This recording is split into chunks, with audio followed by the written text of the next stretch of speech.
Riunione straordinaria del Consiglio regionale a Palazzo Ferrofini, votato all'unanimità un documento unitario che condanna l'aggressione russa all'Ucraina. E i comuni si stanno mobilitando per l'accoglienza dei profughi anche da un punto di vista sanitario. A Treviso l'ULSS 2 apre un ambulatorio dedicato. È uscito di strada con l'auto ed è volato nelle acque dell'Adige. Non ce l'ha fatta Cristian Finco, 44 anni, di Sant'Urbano. La tragedia è avvenuta questa notte a Barbona. Aveva accumulato diverse denunce penali ma continuava a terrorizzare i clienti dei supermercati. È stato fermato dai carabinieri di Thiene ed espulso dall'Italia un nigeriano. Il presidente della Repubblica Sergio Mattarella ha telefonato da Alain Fragasso, il padre di Jessica, vittima con la cugina Sara di un pirata della strada. Vi sono vicino, abbiate fiducia nella giustizia. Nel mercoledì delle ceneri, in cui i cristiani avviano il cammino di Quaresima, nella Basilica del Santo i fedeli si sono fermati in adorazione e preghiera per la pace.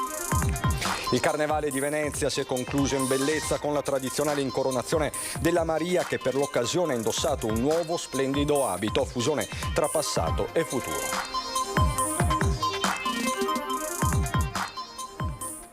Bentrovati, buonasera telespettatrici e telespettatori di Antenna 3. In primo piano per questa edizione regionale dei nostri telegiornali la forte presa di posizione che è stata assunta nella giornata di oggi dal Consiglio regionale del Veneto, che ha votato in maniera unanime un documento unitario che condanna l'aggressione della Russia all'Ucraina. Quello che stiamo vedendo adesso in Ucraina è sicuramente la cosa più lontana dal buon senso che poteva esserci per risolvere dei problemi che sicuramente ci sono. Il Consiglio regionale condanna con voto bipartisan l'invasione russa dell'Ucraina. Appena fuori dall'aula, sui tabelloni che a Palazzo Ferrofini ripercorrono la storia della regione Veneto a 50 anni dalla fondazione, appare anche la fotografia di una visita di Mikhail Gorbaciov a Venezia poco dopo il crollo dell'Unione Sovietica. All'epoca nessuno avrebbe potuto immaginare che 30 anni dopo ci si sarebbe trovati di fronte ad una delle crisi più profonde tra l'Occidente e la Russia. Probabilmente stiamo vivendo una conseguenza di quello che avvenne nel 91 con la caduta del muro di Berlino e la dissoluzione del patto di Varsavia.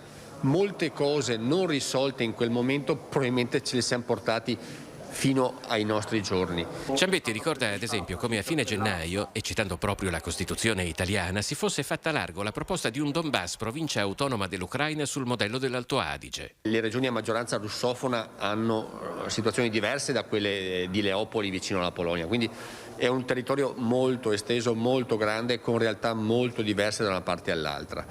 Non è alimentando la guerra, non è secondo me portando le armi che si vanno invece a spingere i colloqui di pace e a portare, ripeto, un po' di buonsenso in un posto dove adesso non ce n'è assolutamente. Questo mentre c'è il cessate il fuoco sul tavolo dei negoziati. Il secondo round lo possiamo vedere dall'ANSA soltanto domani mattina. I colloqui si terranno nella foresta fra Polonia e Bielorussia. Kiev denuncia finora ci sono stati oltre 2000 civili uccisi. Quindi avete sentito, è stata votata all'unanimità questa mozione di condanna della guerra in Ucraina, ma tante sono le questioni sul tavolo, dall'accoglienza dei profughi ai contraccolpi per le sanzioni alla Russia. Non ci possono essere distinguo su un'aggressione come quella della Russia nei confronti dell'Ucraina. Il Veneto, attraverso il Consiglio regionale, vuole esprimere l'assoluta condanna nei confronti di questa aggressione, di questa invasione russa, nei confronti di uno Stato sovrano, libero e indipendente come l'Ucraina. Le diverse mozioni presentate dai gruppi consiliari hanno trovato una sintesi comune attraverso la quale il Consiglio regionale del Veneto ha condannato con voto unanime l'invasione russa dell'Ucraina. Ora l'attenzione è rivolta alle conseguenze che a lungo o a breve termine ci si troverà a fronteggiare. Ci sono migliaia di persone che stanno partendo da quel paese per raggiungere gli altri stati, tra cui anche l'Italia, e quindi anche è un dovere da parte nostra predisporre anche delle strutture per l'accoglienza di queste persone, che per la maggior parte abbiamo visto essere donne, bambini e anziani. Le sanzioni che giustamente il mondo occidentale ha inteso comminare al governo russo, ma che inevitabilmente produrranno gravissime ripercussioni dal punto di vista economico per le nostre imprese, per le nostre famiglie e anche per i lavoratori. Credo che il PNRR sia un programma, un progetto flessibile e quindi che è evidente che se, come è più o meno sicuro, nei prossimi mesi avremo sul fronte energetico ma anche su altri fronti degli stravolgimenti, dovremo assolutamente adottare e adattare quello strumento. L'inflazione sicuramente di guerra si presenterà, ci saranno delle conseguenze anche collegate alla penetrazione anche strategica della Russia, perché voi pensate alla presenza della Russia in Libia, che cosa significa anche le ricadute nei processi migratori. E a proposito di processi migratori, si è messa in moto la macchina dell'accoglienza e della solidarietà, ve l'abbiamo raccontato già nelle edizioni di ieri sera, così a Montegrotto Terme. Stiamo contattando tutte le famiglie di origine ucraina o ucraine che già vivono a Montegrotto Terme, e non solo dell'Ucraina ma anche della Bielorussia e della Russia. E quindi abbiamo fatto una cernita sulle esigenze che queste persone possano avere. Abbiamo già contezza che sono arrivati alcuni profughi ospitati da familiari o amici e di conseguenza abbiamo esteso quegli aiuti che già abbiamo dedicato da anni tramite l'accoglienza a chi scappa dalla guerra da altre parti del mondo anche a loro. 37 nuclei familiari, famiglie con figli piccoli, giovani donne e giovani uomini, cittadini che già da qualche giorno hanno iniziato a ospitare familiari scappati dalla guerra. A Montegrotto Terme in queste famiglie sono arrivati 2 donne, una con 2 figli piccoli. Gli uomini restano in Ucraina per combattere.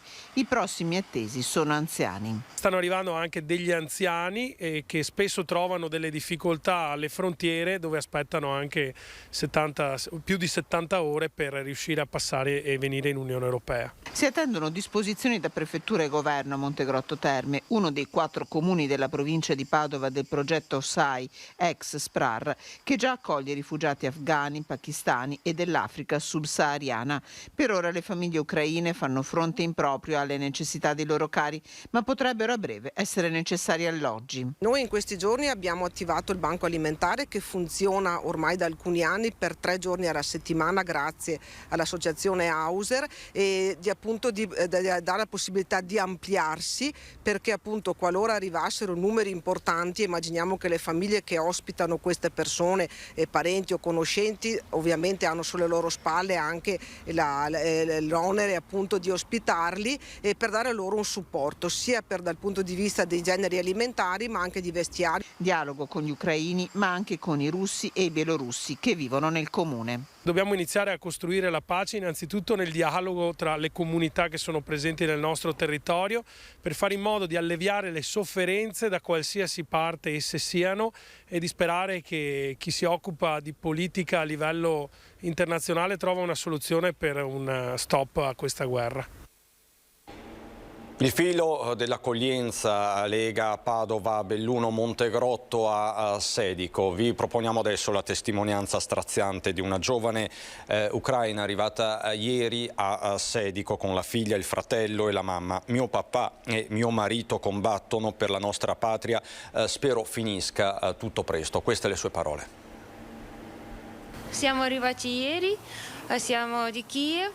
Abbiamo fatto il viaggio lungo di 4 giorni, siamo partiti il 25, abbiamo fatto 20 ore di strada fino alla frontiera, poi 20 ore, più di 20 ore di attesa alla frontiera, abbiamo dormito in macchina, ci siamo svegliati il 24 alle 5 dalle esplosioni.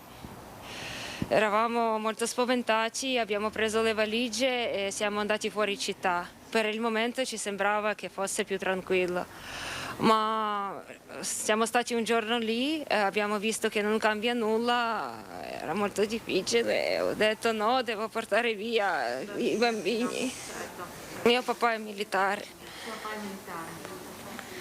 È stato lì sin dall'inizio e mio marito adesso è rimasto in Ucraina occidentale ad aiutare la gente. E vi sentite comunque di avere un supporto da parte degli italiani e delle persone che vi hanno accolto? Sì, direi tutta l'Europa, perché sin dalla Romania quando siamo entrati subito ci hanno dato il cibo, acqua, sostegno, tutto.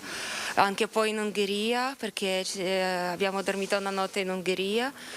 e qua in Italia tanto supporto da parte di tutte le persone. Avete già pensato che cosa farete prossimamente, i prossimi passi dopo essere arrivati qui?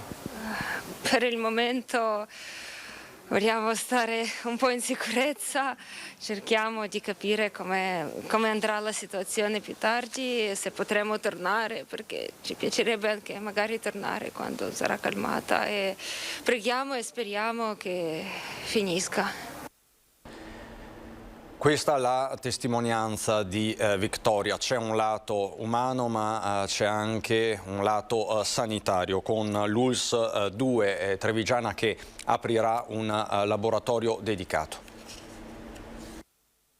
Cure, visite e farmaci. L'ULSS 2 si sta preparando ad accogliere i profughi dall'Ucraina anche dal punto di vista sanitario. Stamane, in una riunione con il Dipartimento di Prevenzione ed il SISP, si è deciso di aprire un ambulatorio dedicato. Avremmo deciso di creare un ambulatorio all'interno della Madonnina, poi daremo i riferimenti alla Caritas, a chi ovviamente ha bisogno, alla prefettura eccetera, dove appunto nel momento in cui ci sia un bisogno anche di salute possono portare i bambini o gli adulti per cure, per visite, per vaccinazioni, per fare le vaccinazioni, per le terapie, fornendo anche un piccolo, come dire, armadio farmaceutico in modo tale da gestire queste evenienze che potrebbero succedere. Sono persone che fuggono dalla guerra, che hanno dovuto abbandonare tutto e magari non hanno con sé i farmaci.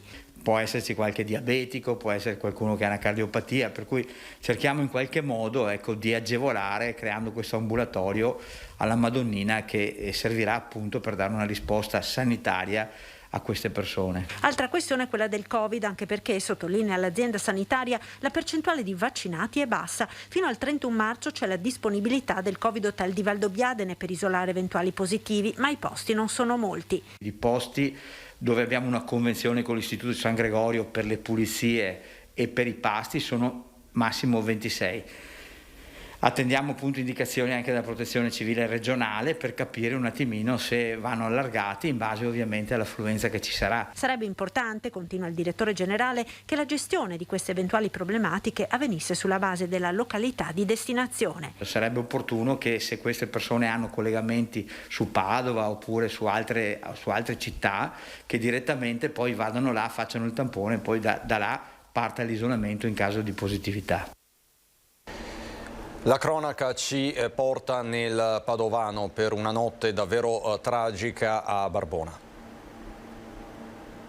Tragico incidente stradale a Barbona, Bassa Padovana, dove un uomo ha perso la vita finendo con la sua auto nel fiume Adige dopo un volo di quasi 5 metri. È accaduto lungo la provinciale 1, nel tratto dell'argine tra Lusia e Sant'Urbano. L'allarme è stato lanciato in tarda serata dal sistema automatico della vettura e raccolto dalla sala operativa dei Vigili del Fuoco. I pompieri arrivati da Este, con il supporto del nucleo sommotatori di Venezia e l'autogru di Rovigo, hanno iniziato le ricerche dal punto GPS trasmesso dall'auto, che corrispondeva al punto in cui il guardrail era sfondato. Il mezzo è stato trovato poco distante, completamente sott'acqua. A quel punto i sommotatori hanno agganciato l'auto, che è stata sollevata e che aveva ancora all'interno l'autista. All'arrivo dei soccorsi, purtroppo, il personale del SUEM non ha potuto che constatare la morte dell'uomo, Christian Finco, 44 anni, di Sant'Urbano. Sul posto anche i carabinieri per i rilievi del sinistro, le cui cause sono in corso di accertamento. Le operazioni di soccorso e recupero dei vigili del fuoco, rese molto difficili dal buio e dal freddo, sono terminate durante la notte. Più volte abbiamo rilanciato il suo appello. Ebbene, il Presidente della Repubblica Sergio Mattarella ha finalmente telefonato ad Alain Fragasso, il padre di Jessica, vittima con la cugina Sara della tragedia della 28 il 30 gennaio scorso. Ero qua a casa che pranzavo con la moglie e niente, mi è arrivata questa chiamata dal Presidente Mattarella. Ore 13:30 il cellulare del padre di Jessica squilla. Alain decide di rispondere nonostante il telefono indichi la chiamata di un numero privato, poi la sorpresa. All'altro capo del telefono poche e semplici parole: buongiorno, sono il presidente Mattarella. Mi sarei aspettato magari una risposta via email o una lettera, sì, sinceramente me lo aspettavo, però non così presto, anzi è una telefonata addirittura mi ha fatto molto piacere. È ancora emozionato Alain Fragasso, il padre di Jessica, 20 anni, vittima con la cugina Sara Rizzotto, 26 anni, del tragico schianto avvenuto lo scorso 30 gennaio in A28. L'auto su cui viaggiavano venne travolta da un imprenditore di origini bulgare che dopo lo schianto fuggì a piedi. Il Presidente della Repubblica al telefono ha voluto manifestare tutta la sua vicinanza alle due famiglie e a tutte le vittime della strada. Era terribilmente dispiaciuto per quanto è accaduto alla vostra famiglia? Sì, molto, l'ho sentito molto abbattuto e comunque ha detto che queste vittime deve finire, cioè bisogna che ci sia qualcosa che blocchi queste stragi perché non è possibile. E dopo che ci dà un abbraccio a tutti, di essere forti, di continuare a lottare e di aver fiducia nella giustizia, questo sì, come io gli ho chiesto, che gli ho detto Presidente non è che chiedo chissà che, voglio solo la giustizia. Se non ottengo giustizia giuro che mi sparo in testa, aveva detto in una nostra intervista. Però sì, mi pento perché in senso bisogna ragionarsi su e come persone intelligenti bisogna pensare alle cose che si dicono e sì, sinceramente sì, mi pento. È duro andare avanti. È sopravvivere questo. Sopravviviamo per la nostra figlia e nostra nipote che ci danno la forza di andare avanti. E dico la sincera verità, gli ultimi giorni ero molto triste, ero molto giù, però questo mi ha dato una forza per ripartire. L'interesse del presidente Mattarella ha emozionato e rincuorato i genitori di Jessica. Nel frattempo l'imprenditore sessantenne alla guida del SUV si trova agli arresti domiciliari. E niente, aspettiamo. Dobbiamo solo fare questo e avere fiducia. Ecco qua. La parola chiave è fiducia. Come quella che le ha augurato il Presidente. Esatto, proprio la stessa parola, fiducia, esatto, proprio quello. Nel veronese ora per l'incidente sul lavoro che si è registrato ieri a Quinto di Valpantena, incidente sul lavoro a seguito di un incendio che vedete nelle immagini, sono state rilevate dall'ARPAV nel colorificio Casati concentrazioni elevate di benzene, toluene e altri composti organici volatili caratteristici dell'evento, dell'incendio che ha causato la morte, va ricordato, di un operaio, Graziano Dal Corso, di 59 anni, una comunità sotto shock, ha detto il sindaco di Verona Federico Sboarina. Per quanto riguarda le rilevazioni, l'agenzia ha anche confermato che a 200 metri dall'azienda le concentrazioni sono però molto basse e prossime al limite di rilevabilità. Nel Padovano, per avviare tutta la procedura della successione ereditaria non basta la condanna passata in giudicato per omicidio. Per Isabella Noventa, scomparsa a 55 anni, serve una dichiarazione di morte presunta fatta dalla famiglia con relativi tempi della burocrazia e costi da sostenere. E solo dopo 6 mesi trascorsi, senza che nessuno si presenti per fornire nuove informazioni, il Tribunale darà il via libera alla successione ereditaria. Non c'è fine dunque alla sofferenza della famiglia, mentre i fratelli Sorgato, condannati a 30 anni di carcere, sono stati trasferiti dal carcere di Verona a quello di Milano. Questo dunque un nuovo risvolto di questa tristissima vicenda. Nel Vicentino aveva accumulato diverse denunce penali, ma continuava a terrorizzare i clienti dei supermercati fino all'ultimo intervento dei carabinieri di Thiene che lo hanno espulso dall'Italia. Si tratta di un nigeriano. Thiene, lui è un nigeriano di 37 anni, staziona davanti ai supermercati dove ormai è un volto conosciuto e temuto. Sì, perché molesta i clienti, fa accattonaggio in modo vessatorio e petulante. Basta negargli l'elemosina per vedersi sputare in faccia o insultare pesantemente. E se interviene la sicurezza privata, diventa anche violento. Tante le telefonate al 112 da parte dei cittadini esasperati, tanto che dall'aprile del 2021 sono più di una decina le denunce penali a carico dello straniero che, nonostante questo, continua imperterrito a commettere gli stessi reati, dagli atti osceni in luogo pubblico alla violazione di domicilio, dalle minacce aggravate alle lesioni personali fino agli atti persecutori e al danneggiamento danneggiamento. L'ultima aggressione martedì nel supermercato di Via del Terziario, dove l'immigrato africano avrebbe anche sradicato un tutore in legno che sorregge le piante del parcheggio per poi scagliarlo contro i vigilantes. Una guardia giurata resta ferita e finisce al pronto soccorso di Sant'Orso. Il parapiglia richiede l'intervento dei carabinieri. Il palo di legno viene sequestrato dalla pattuglia. Il nigeriano viene denunciato per minacce aggravate e lesioni. Scatta il provvedimento di accompagnamento ed espulsione. Ora verrà rimpatriato coattivamente nel suo paese d'origine. L'incubo davanti ai supermercati di Thiene è finito. Pubblicità per noi a fra poco.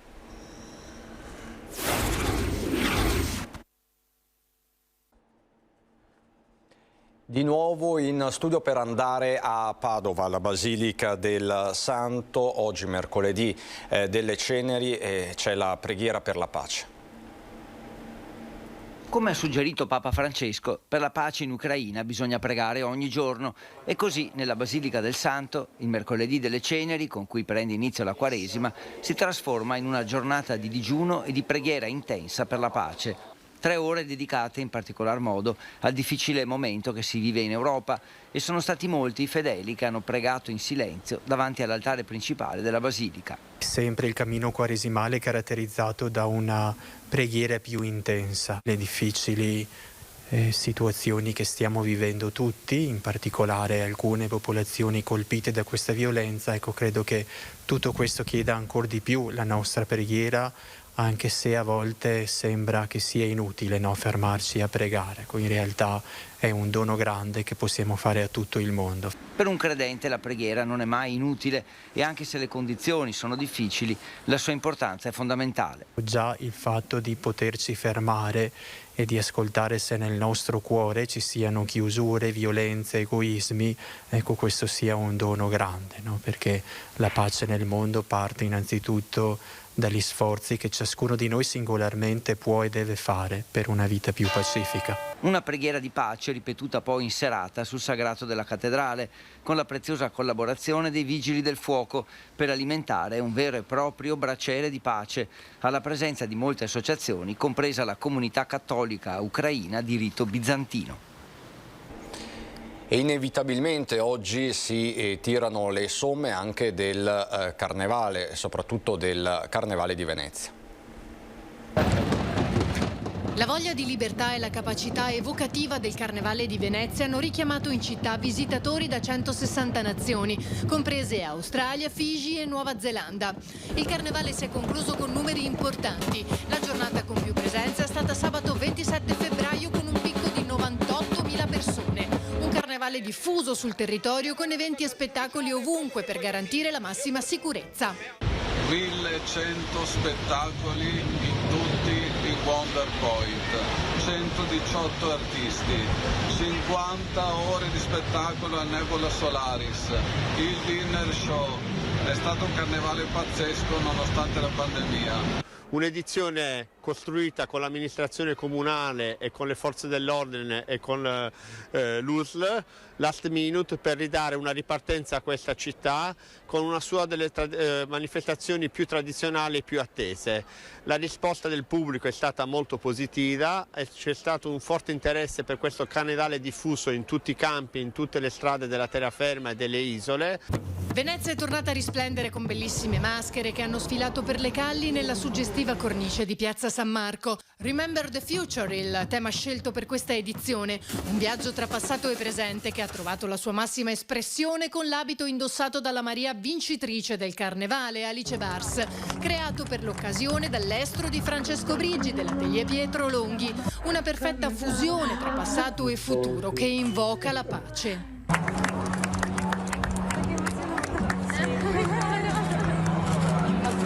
Il messaggio che vogliamo trasmettere è quello di un messaggio di pace e di solidarietà che va ben oltre il carnevale veneziano, non finisce lì.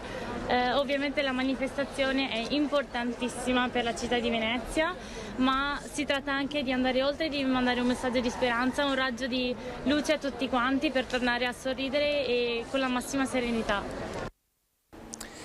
E dal Veneto è tutto, ci sono le previsioni del tempo, buona serata.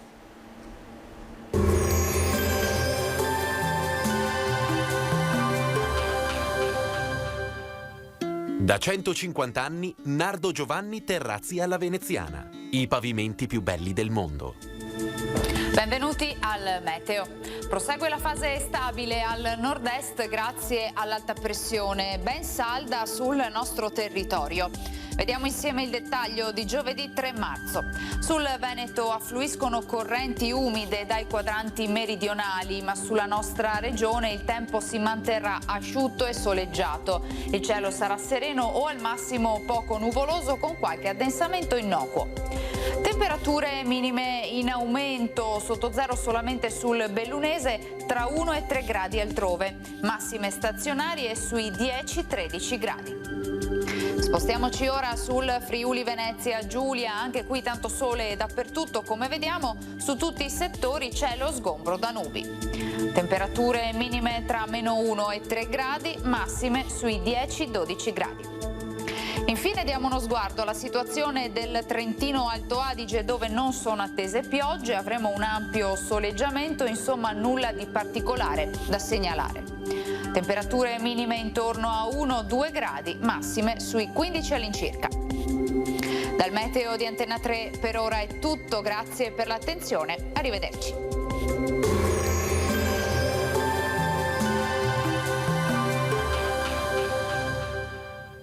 Da 150 anni, Nardo Giovanni Terrazzi alla Veneziana. I pavimenti più belli del mondo.